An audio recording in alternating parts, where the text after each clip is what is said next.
नमस्कार, आप देख रहे हैं न्यूज़ बुक 24। मैं हूं अर्पिता लोक मिश्रा। हमारे साथ लम्बो विधानसभा के समाज सेवी आशीष तिवारी जी हैं। नवरात्र के इस पूरे 9 दिन में जगह जगह पंडालों में जा रहे हैं, वहां पर लोगों से मिल रहे हैं। मकसद क्या है? राजनीति में आना चाहते हैं, समाज सेवा से? राजनीतिक मेरा बैकग्राउंड रहा है, लेकिन मैं उस बैकग्राउंड को ऐसा नहीं करना चाहता हूँ कि मैं राजनीति के लिए ही कर रहा हूँ। मैं कुछ बनूं या ना बनूं, लेकिन मैं 2015 से मेरे क्षेत्र के लगभग लोगों को ले जाकर लगभग 2500 परिवारों को मैंने दिल्ली एनसीआर के अंदर रोजगार दिलवाया और उनको व्यवस्थित में शिफ्ट कराया परिवार के साथ में। अभी भव्य रोजगार मेला मैं लगाने जा रहा हूँ 8 और 9 नवंबर को, जिसमें मैंने आदरणीय मुख्यमंत्री योगी आदित्यनाथ जी को भी निवेदन किया, उनसे भी, और आदरणीय बहुत सारे हमारे मंत्रीगण हैं उनको भी निवेदन किया हूँ। क्या है नहीं, अभी तो मैंने एक सेवार्थम फाउंडेशन के एक पत्र जारी किया है और पत्र भेजा है आवेदन के लिए। बाकी मैं जाकर मिलूंगा भी और उनसे आवेदन करूंगा। और उसमें सबसे बड़ी बात क्या है कि क्षेत्र के युवाओं को वहां पर दिल्ली और नोएडा के अंदर उनको रहने खाने की व्यवस्था रहेगी 2 महीने तक, क्योंकि लोग चले जाते हैं वहां पर, लोगों को रहने खाने की असुविधा होती है।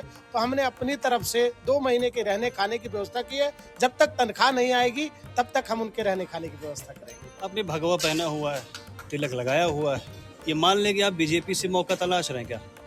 मैं ऐसा तो नहीं बोल सकता। मैं बीजेपी का पहले भी सदस्य था और आज मैं सेवार्थम फाउंडेशन का संस्थापक हूँ। सदस्य हैं? नहीं, ऐसा नहीं है। मैं अभी सदस्य, अगर देखा जाए तो मैं निषाद पार्टी का सदस्य हूँ, पूर्ण रूप से सदस्य हूँ निषाद पार्टी का। लेकिन मैं अभी किसी दल के लिए मैं ये नहीं कहना चाहता कि मैं इस दल से हूँ, इस दल से हूँ। लेकिन देखिए, टारगेट समाज से, अभी समाज सेवा एक टारगेट है जी। ये है महत्वाकांक्षा कि आगे चुनाव में? हाँ, राजनीतिक वो तो दृष्टिकोण में मेरे है कि मैं राजनीतिक अगर मौका मिलेगा तो कम से कम मैं सेवा का जो मेरा भाव है वो मैं राजनीतिक माध्यम से करूंगा।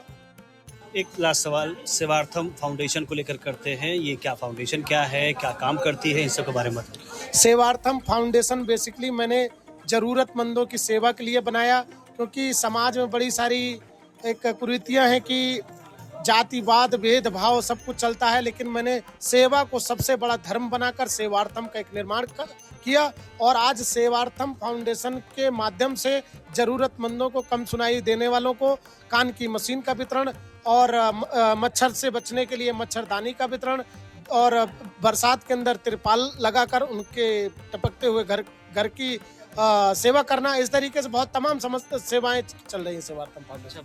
चुनाव पे थोड़े से एक सवाल कर लेते हैं। लम्बो विधानसभा से आप हिसाब किताब देख रहे हैं, संतोष पांडे के रहते हुए, देवमर द्विवेदी के रहते हुए, या फिर सीताराम वर्मा को देखते हुए अपनी जगह बनाना कितना आसान है, कितना मुश्किल देखते हैं? नहीं, ये सब तो हमारे लिए प्रेरणा स्रोत है। मेरे लिए तो मैं यही कहूँगा, क्योंकि ये लोग पहले से राजनीति में हैं। और लेकिन हाँ, मैं ये जानता हूँ कि समाज सेवा करके लोगों के बीच में जाकर अपना स्थान समाज सेवी के रूप में तो बना ही सकता हूँ। राजनीति में तो जो होगा तो देखा जाएगा। आज बखाना था, लेकिन जब चुनाव उतरबा तो नहीं खिलाफ बयानबाजी करवा? नहीं, मैं व्यक्ति विशेष के लिए कभी बयानबाजी नहीं करूंगा, या मैं आपको संकल्पित हूँ आपके सामने। हाँ, मैं पार्टी की विचारधाराओं के लिए और पार्टी की विचारधाराओं के अगेंस्ट में हो सकता है जा सकता हूँ, क्योंकि उनकी विचारधाराओं और मेरी विचारधाराओं में फर्क हो सकता है। अपनी विचारधारा थोड़ी सी, मैं सनातन को लेकर चलता हूँ, तो मैं शायद सनातनी हूँ, तो मैं उस विचारधारा वाला व्यक्ति हूँ। तो मैं अभी, ये तो फ्यूचर में डिसाइड होगा कि क्या होगा, लेकिन मैं अभी इतना जरूर कहूँगा कि मैं निषाद पार्टी का कार्यकर्ता हूँ, तो उसके लिए तो मैं काम करूंगा। अच्छा, एक सवाल करेंगे लास्ट में, थोड़ा सा चुभेगा भी शायद आपको। जी। आप समाज सेवी हैं और राजनीति में स्टार्ट कर रहे हैं। हाँ जी। तो ये बॉडीगार्ड, लोगों का लश्कर, गाड़ियों का काफिला, जरूरत क्या है? नहीं, ये बॉडीगार्ड बहुत लोगों को नहीं पता होगा कि मेरा क्या है। मेरे व्यापारिक दृष्टि से मैं अपने बहुत सारे व्यापार को बढ़ा रखा हूँ, जो अभी भारत भर में शायद चल रहा है मेरा छोटा, क्योंकि जिनको मैं रोजगार के लिए लेके जाता हूँ, उनका सृजन करने के लिए मैं किसी से 1 रुपए का डोनेशन नहीं लेता, और इसका प्रमाण है। तो मैंने अपने जीवन की कमाई का आधा हिस्सा लोगों के लिए बांटने का संकल्प लिया है। तो मैं, और उसमें से जो मुझे जो बचता है, उनसे मैं इनका भी परिवार चलाता रहता हूँ।